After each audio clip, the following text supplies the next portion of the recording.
The sun rose over the Libyan desert like a heated blade, slicing through the morning haze and reflecting off the golden dunes that stretched endlessly across the horizon. In the stillness, before Tripoli awakened, the old soldiers of Bab al-Aziziyah, the fortified compound of Libya's ruler Muammar Gaddafi, stood at their posts with weapons slung across their chests, their eyes scanning the gates as they had for decades. Yet this morning felt different. The winds carried a tension they had never felt before, an unease that whispered of war, of rebellion, of something unstoppable approaching from beyond the sands. Inside the compound, Colonel Gaddafi stood in his long desert robe, staring at a portrait of his younger self, the revolutionary officer who had once toppled a king and promised a new dawn for Libya. His hair had thinned, and the years had carved deep lines into his face, but his eyes, those fierce, unwavering eyes, still burned with the same revolutionary fire he carried as a young soldier. He whispered to the portrait, almost as though speaking to the memory of who he once was. "They think I will fall like dust in the wind, but I am the desert, and the desert endures." For more than 40 years, Gaddafi had ruled Libya with iron authority. He had defied kings, challenged presidents, fought superpowers, and shaped his nation with his own unpredictable vision. To some he was a liberator, to others a tyrant, but to all he was a force of nature, a man who refused to bow. But now, in 2011, the Arab world had ignited. Flames of revolution were spreading from one nation to another, and Gaddafi's Libya was next. As protests erupted in Benghazi and Misrata, they quickly grew into full-blown rebellion. Cities fell one by one. Tribes once loyal to Gaddafi turned their backs. Militias rose. Armed groups claimed territory, and then came the moment that changed everything. NATO intervened, launching airstrikes across Libya. The Desert Lion had been wounded. Gaddafi strode into his command room, where maps covered every wall and radios crackled with frantic voices. Generals stood at attention as he entered, but their faces showed fatigue, uncertainty, and fear. Emotions they dared not express openly. "Report," Gaddafi commanded. General Mansour, one of his oldest and most trusted officers, cleared his throat. "Sire, the rebels have taken Zawiya. NATO aircraft destroyed 2 of our armored columns during the night." A silence hung in the room like a heavy shroud. Gaddafi's expression hardened. Zawiya was dangerously close to the capital. "Too close, and our forces?" he asked. "We are regrouping," Mansour replied carefully. "Morale is low. Supplies are stretched thin. People are afraid." Gaddafi slammed his fist on the table. "Afraid," he shouted. "I built this nation from the ground. I fought imperialists, traitors, and conspirators. I did not come this far to be brought down by chaos." He turned toward the window, his voice dropping to a threatening growl. "These rebels, they have NATO's bombs, but they do not have Libya's heart. I will fight until my last breath." Yet deep inside, even he felt the shadow closing in. Across Tripoli, life had changed overnight. Checkpoints controlled every major road. Armed loyalists patrolled the streets. Loudspeakers broadcast Gaddafi's speeches, urging Libyans to rise against foreign enemies. In one neighborhood, a young man named Karim watched the chaos unfold from his rooftop. At only 22, he had grown up knowing only Gaddafi's rule, his portraits in schools, his voice on every radio, his words printed in the green book that every student had to memorize. But now Karim stood with a weapon in his hand, not for Gaddafi, but against him. His generation wanted change, freedom, dignity, a future. The old world was collapsing, and they were determined to build a new one. His sister, Amina, joined him on the rooftop. "Do you think he will surrender?" she asked quietly. Karim shook his head. "No, he will fight. He will never leave Libya. He said it himself, 'I am here until the end.'" Amina glanced at the distant plume of smoke rising from an airstrike. "Then the end is closer than he thinks." Inside the compound, Gaddafi met with his remaining loyalists, his sons and his most dedicated commanders. Each played a crucial role in defending the regime. Mu'tasim Gaddafi, tall and intense, paced the room. Father, we must counterattack. If we retake the western cities, NATO will see we are still strong. Saif al-Islam, calm and calculating, disagreed. No, we need diplomacy. The world sees us as monsters. We must show strength, but also reason. Gaddafi glared at him. Reason? They want my head safe. They want Libya broken. There is no reasoning with wolves. For the first time, his sons exchanged looks of uncertainty. Their father, the man who once commanded absolute authority, now seemed isolated, surrounded by shadows and fading loyalties. Gaddafi sensed this. He stepped forward, raising his voice. My sons, my people, listen to me. Libya is not a nation that bends. We are the sons of the desert. Our land has seen invaders come and go, but we remain, I remain. His voice thundered across the room. I will not flee, I will not hide. I will die in Libya if I must, but I will not kneel. The room fell silent. Outside, NATO jets roared overhead. An ominous reminder that history was now moving faster than any speech could stop. By late August, the rebels surged toward Tripoli. One by one, loyalist defenses collapsed. Soldiers deserted, weapons were abandoned, and government buildings fell under rebel control. Explosions echoed through the capital as fighting erupted in the streets.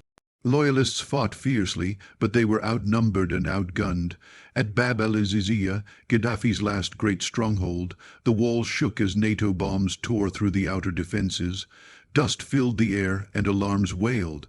General Mansour rushed to Gaddafi. We must evacuate. The compound cannot hold. Gaddafi stood firm, gripping his golden pistol. This is my home, my fortress. I will not leave. But the choice was slipping away. Outside the gates, rebel fighters advanced, chanting, shouting, firing into the air. The revolution had reached the doorstep of the Iron Leader. As the walls of his once untouchable fortress began to crumble, Gaddafi's reality shifted. This was no longer a battle of armies. This was the beginning of his final stand. Night fell over Tripoli like a dark curtain, torn only by the flicker of explosions and tracer fire streaking across the sky. The battle for the capital had begun. Streets that once echoed with the sound of children and merchants were now battleground, echoing with the crack of rifles, the thunder of artillery, and the desperate shouts of fighters on both sides. As the revolution swept closer, Gaddafi's loyalists fought with the ferocity of men defending more than a leader. They were defending the world they had known all their lives. But the rebels fought with something stronger, the belief that history itself was on their side. In the district of Souk al-Juma, young Karim and his group of rebel fighters prepared to move toward the city center. The streets smelled of smoke and dust, and the sharp scent of gunpowder hung heavy in the air. We take the main road and push to Green Square, Karim instructed. Once we reach there, the path to Bab al-Azizia is open. One of the fighters, barely 19, swallowed nervously. What if his forces have tanks? Karim adjusted the strap of his rifle and replied, Then we don't fight the tanks. NATO will handle them. We fight the men beside them. As they moved cautiously through the half-destroyed streets, the distant roar of jets sent chills down their spine. They knew NATO bombs were falling somewhere close. They knew loyalist snipers were hiding in the shadows, and they knew this battle would define the fate of their country. With every step, they could feel the old order breaking, and a new one struggling to be born. Inside the labyrinth of bunkers beneath Bab al-Azizia, Gaddafi and his closest aides gathered around a dusty wooden table. The room smelled of sweat, fear, and diesel from the generators. The walls trembled as another explosion hit the upper compound. Mu'tasim wiped dirt from his face. Father, the outer gates are destroyed. They'll breach any time. General Mansour added grimly, Our communications are broken. Ammunition is low. We cannot hold the compound. Gaddafi sat quietly, his expression unreadable. The golden pistol lay on the table beside him, gleaming under flickering lights. For decades, he had stood defiant against enemies foreign and domestic. He had survived coups, airstrikes, and sanctions. He had believed himself invincible, a man chosen by destiny, but now destiny seemed to be slipping through his fingers. He rose slowly. "Prepare my convoy," he said. "We leave before dawn." Mutassim looked stunned. "You're leaving Tripoli?"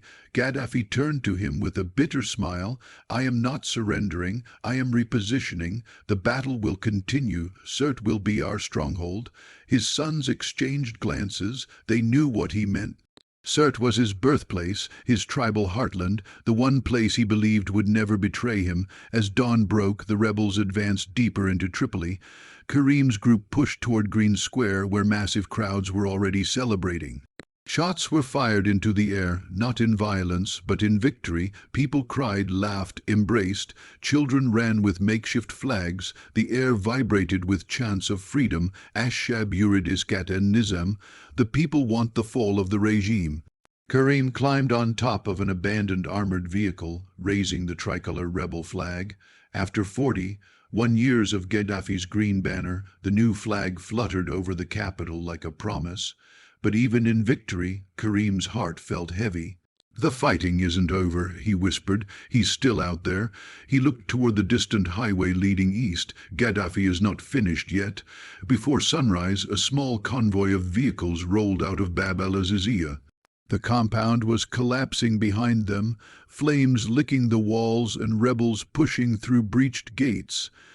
Gaddafi, dressed in a brown tribal robe, sat in the back of a battered SUV, surrounded by loyalists. His face was calm, too calm, as though he had already accepted the path ahead.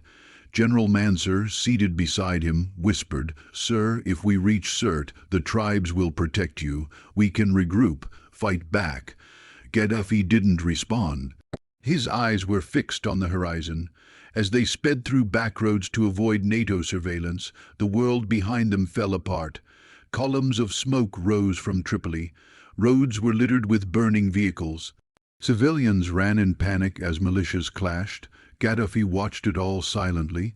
"I gave them everything," he murmured, more to himself than anyone else. "Oil, homes, roads, identity, yet they choose chaos." Mansour replied gently, "People want choices, sir, even if they choose the wrong ones." Gaddafi's eyes flashed with anger. "I am the choice," he growled. "I built Libya. Without me, they are sheep among wolves." By midday, rebels captured the entire Bab al-Azizia compound. It was symbolic. It was the heart of Gaddafi's rule. Now it lay in ruins, looted and burned. Karim and his fighters pushed through the rubble. "This is it," one of them asked, stunned. "This place controlled us for decades." Karim touched a piece of Gaddafi's destroyed tent, the famous tent where the leader met presidents and diplomats. It was now a heap of torn cloth and bent metal. He whispered, "Every ruler thinks he is unbreakable until he isn't." A helicopter roared overhead, pulling Karim's attention. It circled the city, then flew east. Karim narrowed his eyes. He's escaping. His fingers tightened around his rifle. The final battle will be in Sirte. As the convoy approached Sirte, Gaddafi felt a strange heaviness in his chest. Sirte had always been his sanctuary, a loyal city where every street, every building, every family had known his name since childhood. But as they entered the outskirts, something was wrong. The streets were empty.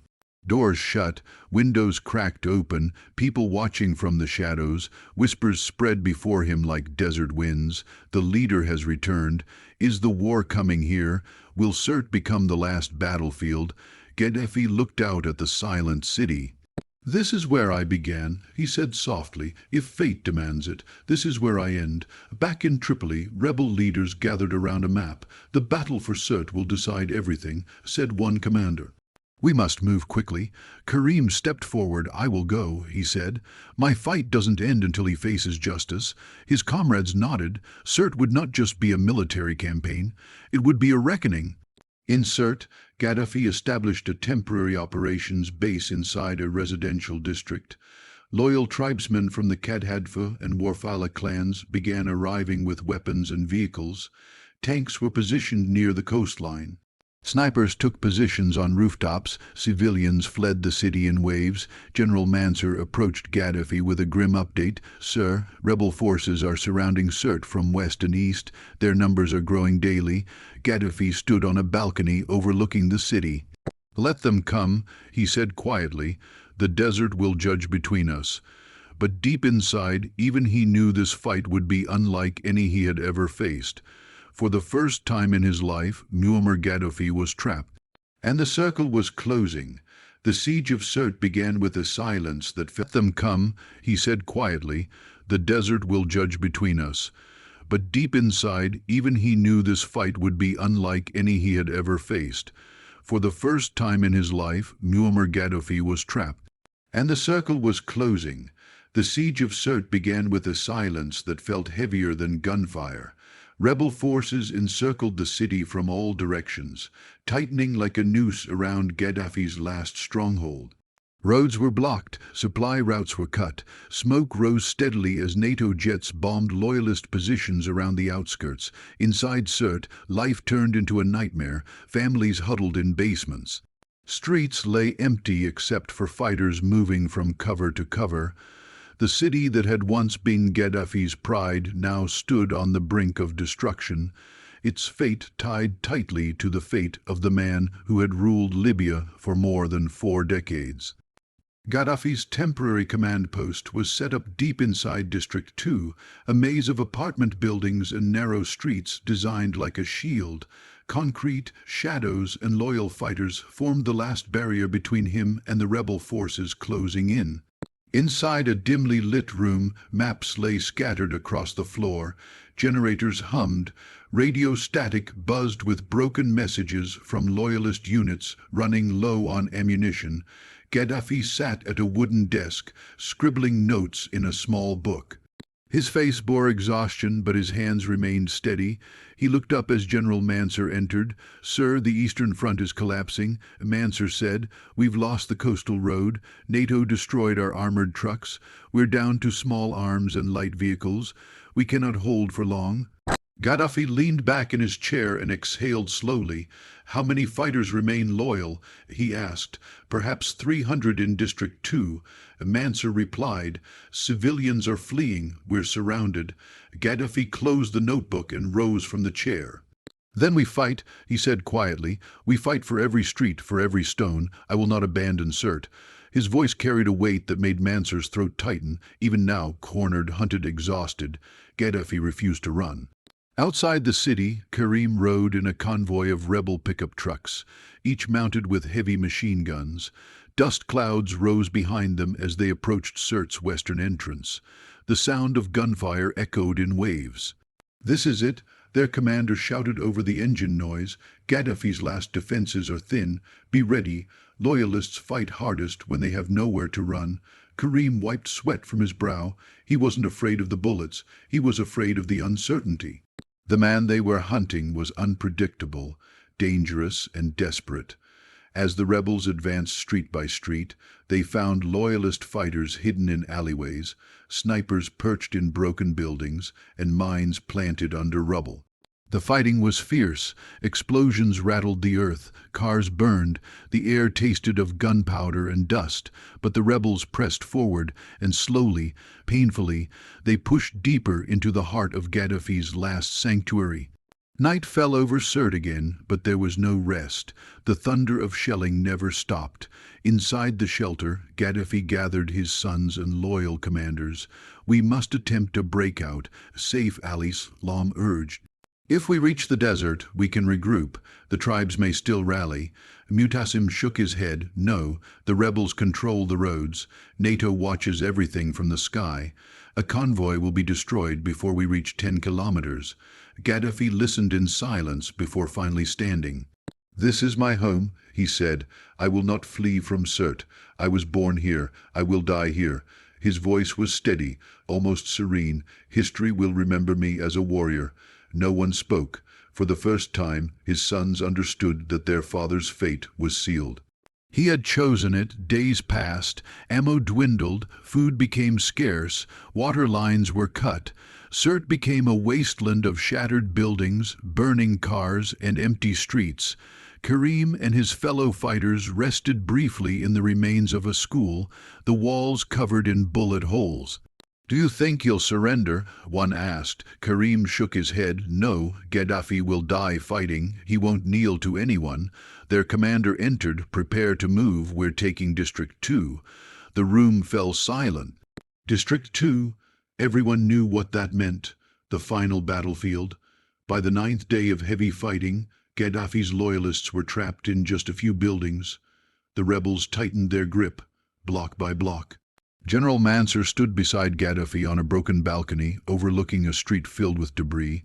"Sir, this is the end," he said. "Our men are dying. The rebels are 100 meters away. We cannot protect you."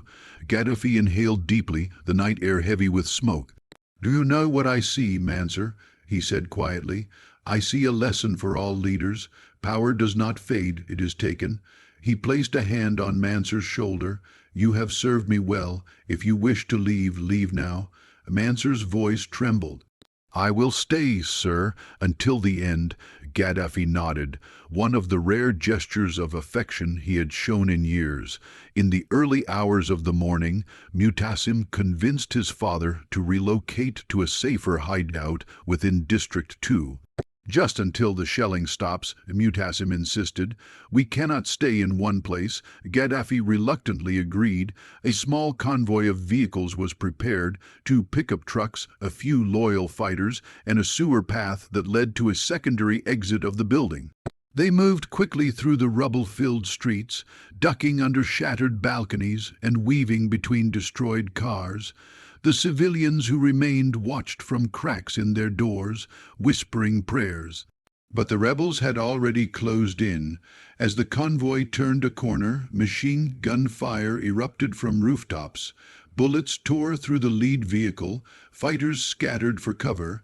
Mutassim shouted, "Get him out, get him underground." Gaddafi, dazed but unhurt, stumbled toward the drainage tunnel. Explosions thundered behind them. The Desert Lion was running, but not for freedom, for survival. Karim's unit swept through the streets as smoke thickened around them. A rebel fighter shouted, "We spotted loyalists retreating, 2 vehicles. They're moving toward the drainage tunnels." Karim's eyes widened. That's him. His pulse quickened, not from fear, but from a fierce sense of purpose. "Move," he ordered. "The chase ends today." The rebels surged forward. Gaddafi and a handful of loyalists hid inside a drainage pipe beneath the city, crouched in the darkness. Water trickled past their boots. The sound of distant gunfire echoed like thunder. Gaddafi leaned against the curved wall, exhausted. "Is this how it ends?" he whispered. General Mansour placed a hand on his shoulder. "You fought until the last breath of your strength, sir. No one can deny that." But Gaddafi's eyes were distant, filled with memories of glory, parades, revolutions, and empires of influence. He saw himself as a young officer again, toppling a king. He saw his promise of unity, his dreams of a united Africa. He saw both the admiration and hatred he had inspired, a leader who rose from the desert, and now the desert was swallowing him again. Rebel forces approached the drainage area. Karim moved with careful steps, weapon raised. "Check every tunnel," he ordered. As they advanced, a faint voice echoed from somewhere inside the pipe. A loyalist coughing. Karim froze. "There," he whispered. Rebel fighters fanned out, aiming their rifles toward the dark opening. The air inside the drainage pipe grew stale. The final moment was coming. Sweat and the metallic scent of fear. Gaddafi crouched with his back against the curved concrete wall, his robe stained from crawling through the tunnel. His golden pistol, once a symbol of untouchable power, hung loosely in his hand.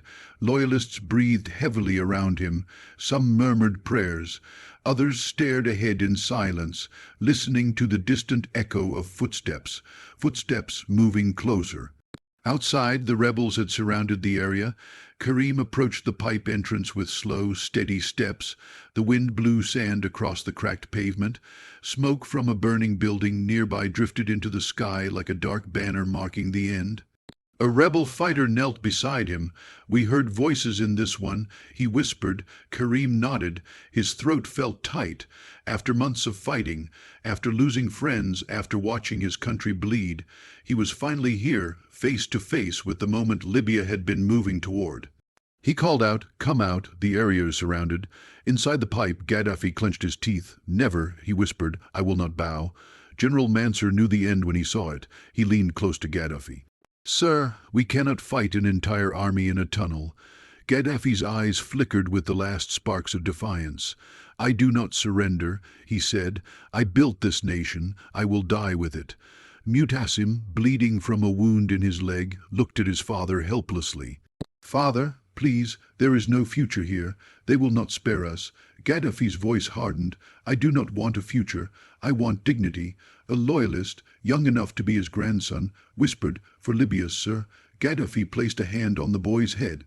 "For Libya," he repeated softly. Then came the sound they dreaded, footsteps at the entrance, a flash of light, voices shouting in triumph. They had been found.